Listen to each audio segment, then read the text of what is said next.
Welcome to the future of Israel and the Jewish people. We're still in the book of Job if you've been with us for a while, but we're coming around the corner to the home stretch. And we're still here with my good friend John Genoese. Hey, John. Hey. We're already up to 31. Can you believe that? Went fast. Oh, we're having too much fun. And I think this is the final comment we're going to get from Job. So why don't we go on and see what it has to say. Okay, we're in Job chapter 31 out of the New American Standard Bible. I have made a covenant with my eyes. How then could I gaze at a virgin? And what is the portion of God from above, or the heritage of the Almighty from on high? Is it not calamity to the unjust and disaster to those who work iniquity? Does he not see my ways and number all my steps? If I have walked with falsehood, and my foot has hastened after deceit, let him weigh me with accurate scales, and let God know my integrity. If my step has turned from the way, or my heart has followed my eyes, or if any spot has stuck to my hands, then let me sow and another eat. Let my crops be uprooted. If my heart has been enticed by a woman, or I have lurked at my neighbor's doorway, may my wife grind for another, and let others kneel down over her. For that would be a lustful crime. Moreover, it would be an iniquity punishable by judges, and it would be fire that consumes to Abaddon, and would uproot all my increase. If I have despised the claim of my male or female slaves when they filed a complaint against me, what then can I do when God arises, and when he calls me to account, what will I answer him? Did not he who made me in the womb make him? And the same one fashion us in the womb? If I have kept the poor from their desire, or caused the eyes of the widow to fail, or have eaten of my morsel alone, and the orphan has not shared it, but from my youth he grew up with me as if I were a father to him, and from my infancy I guided her. If I have seen anyone perish for lack of clothing, or that the needy had no covering, if his loins have not thanked me, and if he has not been warmed with the fleece of my sheep, if I have lifted up my hand against the orphan because I saw I had support in the gate, let my shoulder fall from the socket. Let my arm be broken off at the elbow, for calamity from God is a terror to me, and because of his majesty I can do nothing. If I put my confidence in gold and called fine gold my trust, if I have gloated because my wealth was great and because my hand had secured so much, if I have looked at the sun when it shone, or the moon going in splendor, and my heart became secretly enticed, if my hand threw a kiss from my mouth, that too would have been an iniquity calling for judgment, because I would have denied God above and worshipped idols. Have I rejoiced at the extinction of my enemy, or exulted when evil befell him? No, I have not allowed my mouth to sin by asking for his life in a curse. Have the men of my tent not said, who can find one who has not been satisfied with his meat? The alien has not lodged outside, because I opened my doors to the traveler. Have I covered my transgressions like Adam, by hiding my iniquity in my bosom, because I feared the great multitude, and the contempt of families terrified me, and kept silent, and did not go out of doors? Oh, that I had one to hear me. Behold, here is my signature, and let the Almighty answer me, and the indictment which my adversary has written. Amen. If only he knew, right? Surely I would carry it on my shoulder. I would bind it to myself like a crown, and declare to him the number of my steps. Like a prince I would approach him. If my land cries out against me, and its furrows weep together, if I have eaten its fruit without money, or have caused its owners to lose their lives, let briars grow instead of wheat, and stinkweed instead of barley. The words of Job are ended. Well, it's a good defense. Then these three men, that we're going to just read that first verse of 32. Then these three men ceased answering Job because he was righteous in his own eyes. And they said, nothing more to be said here. Nothing more we can say. They said too much already. If only they reached that point a few chapters ago, I guess Job was thinking. I wrote down here, I didn't do it. I'm not hiding anything, okay? You know, if I lie to agree with them, I lose my integrity, okay? You know, there's no such thing as a white lie, okay? That's a false concept. You know, that is not going to please God, okay? You come up with all of these things. Well, I'm trying to be kind. I'm trying to be polite. You know, the truth is how you're kind to people, as long as it's delivered in love. You know, there's nothing wrong with saying you offended me. There's nothing wrong with saying I'm sorry, but you're wrong.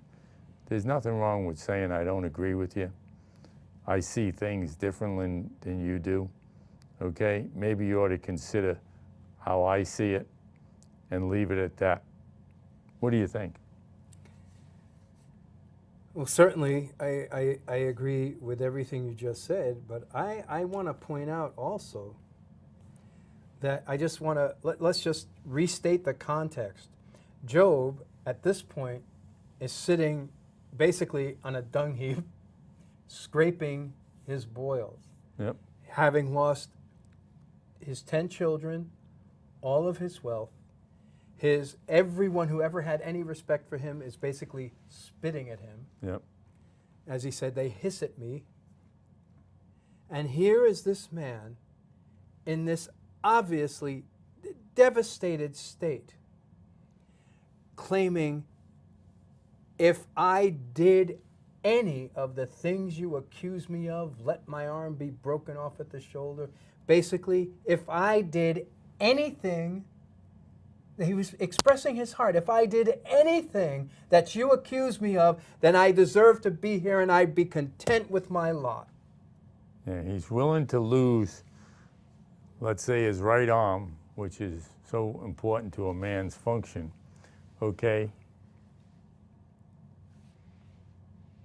If he's done something wrong, he's willing to pay the price. He's almost getting to the point where going even beyond an eye for an eye and a tooth for a tooth, okay? And he seems to understand that there needs to be some compensation made for wrongness, okay? And he's voluntarily offering it. If you can accuse me and prove it, I'll give you my right arm. I'll give you my field. I'll give you my harvest. I mean, that's amazing. And you know, you summarized what he went through. Remember that when he started out, this is the conversation that God had about, that he's the finest man in all the earth. He's blameless.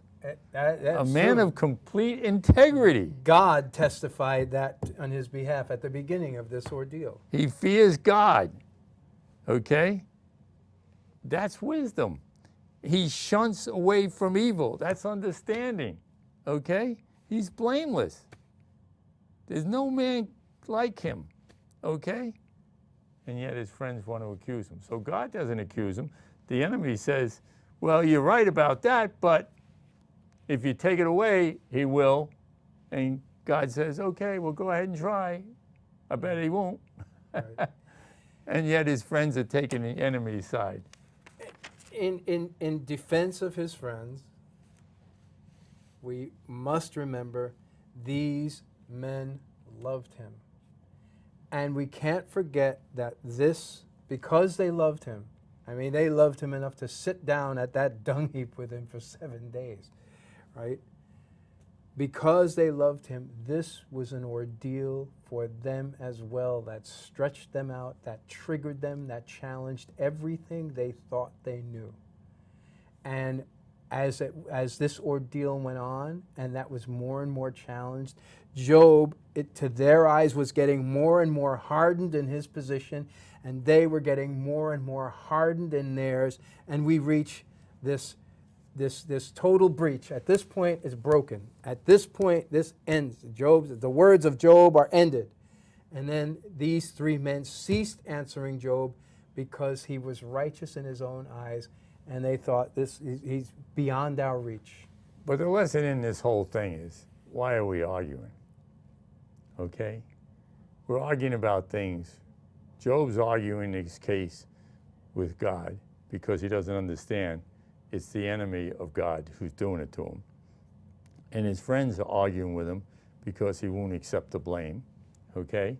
And, you know, arguments are always based on emotions. Okay?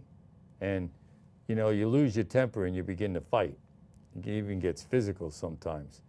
You got to stop and think, okay, let's ease up, let's wait. But more important, if you're spiritual, or maybe you call yourself religious, you really need to go to God about this situation.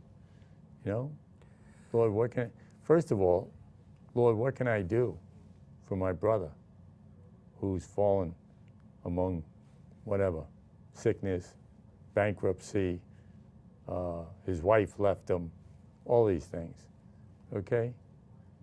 It's not a time for advice, it's a time for compassion at that point, okay? Then you might have to wait until you're sure what you're going to do, rather than just running into it with the usual stuff, you know? The usual stuff. The usual stuff. It's got to be your fault. I've been watching you for years. You shouldn't have done this, you know? You were too generous. You were too this. You were too that. You were too compulsive. You were too... Please. I don't want to hear that. And, you know, sometimes even when people want to be helpful and they right away, you know, want to quote a verse that they take out of context, it's time... Oh, guilty. Guilty. Ouch. It's time I've to done that so many times in my life. It's time to close the book I agree. and open your heart. Hey, Okay? That's beautifully said. You know? So what's going to happen now that both these three guys shut up? Job shut up? Who's going to speak now? Well, I think before we go on, we're going to be introduced to a whole new character here very shortly. Yes, we But are. at this point, it's a good checkpoint, because here now Job has finished his case. His friends have finished their case. There was one thing that stood out to me as being absent from Job's friends. Two things. First, they never, not once, gave Job the benefit of the doubt and said, well, what if he's right? What if he's right? What if he really is not guilty? So this isn't a case of do good, do bad, get beat, that there's something else at work. So they never considered or gave him the benefit of the doubt. The other thing is, not one of them. We hear Job addressing God all the time. Oh, God, would you do this? Would you do that? Oh, I wish you would do this. Not once did Job's friends address a question to God, saying, is he right? They didn't pray and ask God, is he right?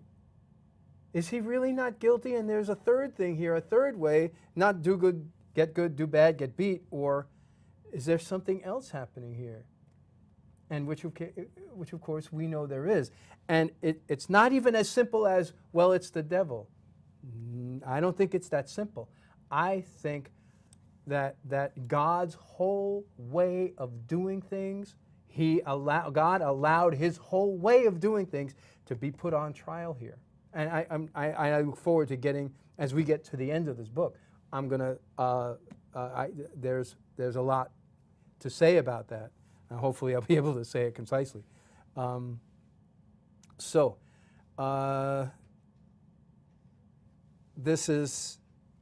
about to turn a whole new page here, literally. Well, before we do that, I've got some things here. Oh, wonderful. Okay.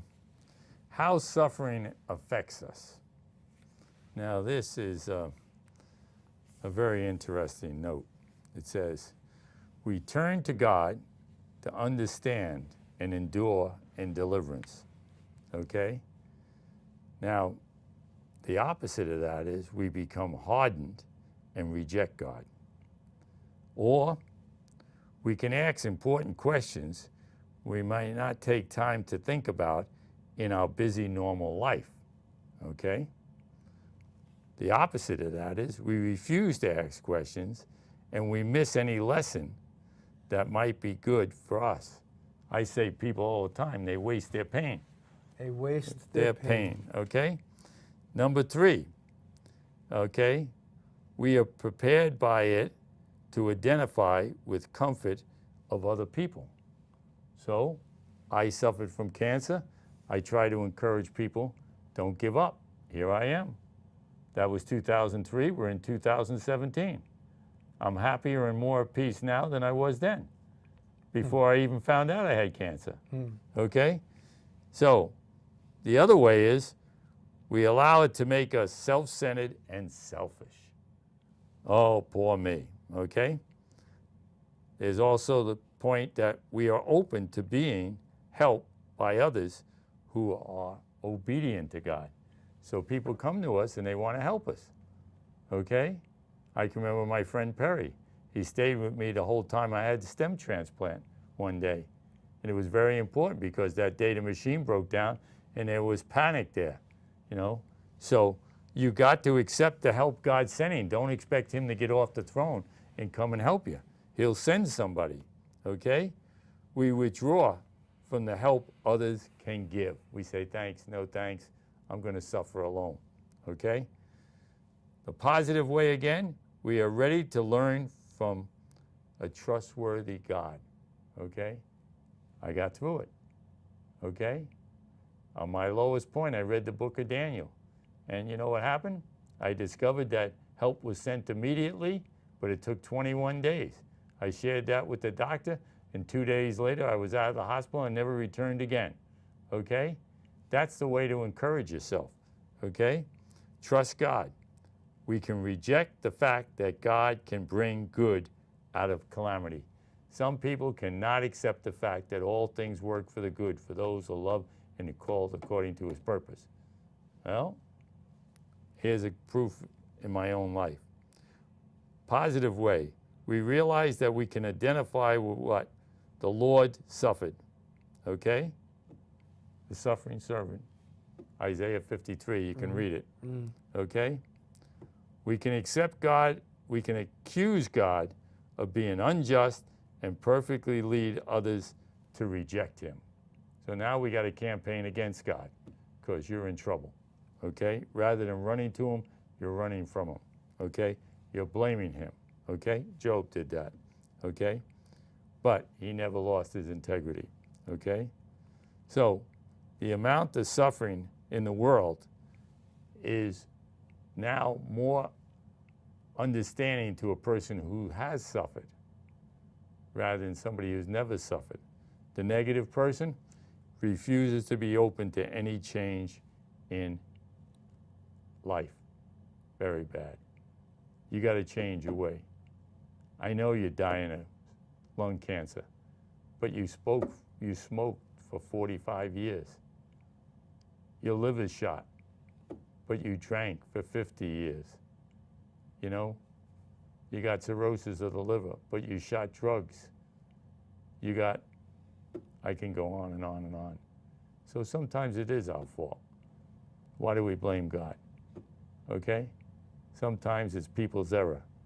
I had a friend of mine, he went to the grave, probably never forgave the doctor that killed his grandchild by prescribing the wrong procedure. Didn't do him any good. It destroyed his health, it destroyed his attitude. It even kind of separated him from his religion when he was a religious person all his life. Not good. Not good. Very dangerous. In his defense, there's great pain. Well, you know, you raise a wall so high that you can't see over it, that you were forgiven of everything you ever did. Okay? That's yes, okay? Indeed. And now you can't forgive the simple mistake of a doctor who, at home, prescribed something over the phone in the middle of the night for a child that was sick. and it killed him rather than healed him. Okay? It's shame. But thank God, you know, God was faithful. The mother has twins now. And we're going there to celebrate their graduation from high school. Okay? So God made it up. She lost her first son. He gave her a son and a daughter the next pregnancy. You know? To make it up is too strong, but because to me, I can't conceive of really ever fully recovering from the loss of a child. But Well, that's probably true. But I certainly understand, you know, what you're saying, that their life didn't end there. No. And that was good. No, and you know what? I believe in this case, the mother and father might have approached it properly. God Okay. be praised. God And, be but the praised. grandfather couldn't. I think the grandmother probably accepted it. Okay, but the grandfather couldn't. And you couldn't talk to him about it. You just couldn't talk to him about it. Yeah. Good friend of mine. Oh. Well, and you know, there came a time when I knew I couldn't talk about it with him, number one. And number two, I couldn't even really talk too much about spiritual things. Okay? See, and that's terrible. You're separating yourself from your strength, your help, your salvation. You're really going it alone. We did not profit from his pain. He wasted his pain. Yeah, He wasted his pain. yeah. What it should have done. I'm not judging him, but the fact is he wasted his pain. David was a fine example that he always came back to God regardless of what he was experiencing. Okay? And we know that the scripture says that he was a man after God's own heart. Okay? Does that mean he had the heart of God, or did it mean that he sought the heart of God? Constantly sought the heart of God. Okay? What's the right thing to do? One or two times when he didn't, he got in big trouble. He was able to defeat the lion, the bear, and the giant, but he couldn't defeat himself. Yep. That's profound. Yep. That's profound. Well, we got some time, but Well, we have enough time to Why don't you introduce this yeah, new that's character. exactly Hey, right. Sorry to speak over you. yeah, Excuse that's me. fine. Okay, so we're going to introduce now this new fellow. His name is Elihu, son of Barachel, the Buzite of the family of Ram. And it says here, we're introduced to him, but the anger of Elihu, the son of Barachel, the Buzite of the family of Ram, burned against Job. His anger burned because he, Job, justified himself before God. And his anger burned against his three friends because they found no answer and yet had condemned Job. So this man is a different animal entirely. Elihu means my God. This is El is my God. Elihu, my God. God is mine. This is my God. God is mine. The son. He's got a good name anyway. He has a wonderful name, Elihu. Right? The son of Barachel, which is my God will bless. El is my God. El, because that's Elohim, right? That's God's name. El is my God. Barachel, my God will bless. So even his name is prophetic of the role he's going to play. And this one is completely unique. I know we don't have much time, but I want to just at least make a start here, if that's okay. Well, I was going to say here that he rebukes his two friends, right? And he was able to give Job a reasonable answer for what he was suffering. But he only gave a partial answer to Job. Questions by saying that people cannot understand all that God allows, but trust him. This was the best answer that a human could give. yet it was incomplete. Often the best human answers are incomplete because we do not have all the facts.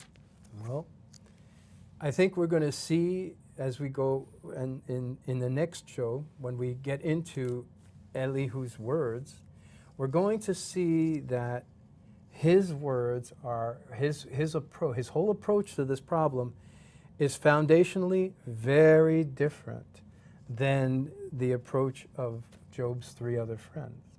And you know what's amazing about him? He's the youngest of the group. He's the youngest of the group. There's going to be a huge lesson in that for us, I think. So he might be Job's children's age, or even maybe if Job would have had grandchildren, would have been his grandchildren. And remember earlier in the text, what does it say? You know, we learned from our elders. You got to listen to us because we're mature. We know all this stuff. Now, the youngest partner, who came probably as a servant, is going to give a more adequate answer, but not a complete answer. And he is going to basically point out the fact that here, I sat here quiet this whole time because you were all older than me, and it turns out that that might not have the weight that we all thought it did. And he's going to take them to task for that. In our next show, where I look forward to, we're going to get to that. Well, you see, that's an important issue.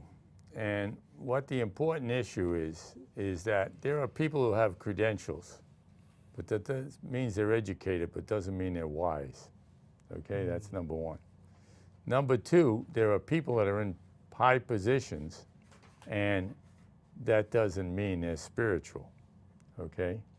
And then, you know, even if they've been tracking God for a long time, if they're not really applying God's word, then they're not mature. And obedience is better than sacrifice. So they can get up and do this, and they can do that, and build houses of worship and run orphanages. But when it comes to wise advice, it has to come from a person who's deeply spiritual. It has to come from someone who sought God for the answers. Someone who has an anointing on them, just like David was anointed to be king. Benjamin, which was Saul, was anointed to be king. Okay? There's an anointing that comes with it, and that's very important. So next show is going to be very interesting. I hope that you have gone to our website and looked at some of our previous shows, which is www.thefutureofisrael.org. You want to communicate with us, info@thefutureofisrael.org. And join us for the rest of this. We're wrapping up the book of Job. It is very profound when God steps into the picture. And we'll be here again. You can sponsor us. It's free to get to your area by writing to us, and we'll tell you how to fill out a simple form to get us on your network if you're not watching us at your home station. So shalom, have a good evening, be careful. It's a spiritual battle, and no matter what else happens, God's with you in every situation. Have a good day. Thank you, John, for your help. My pleasure, sir. Well, we're going to close the book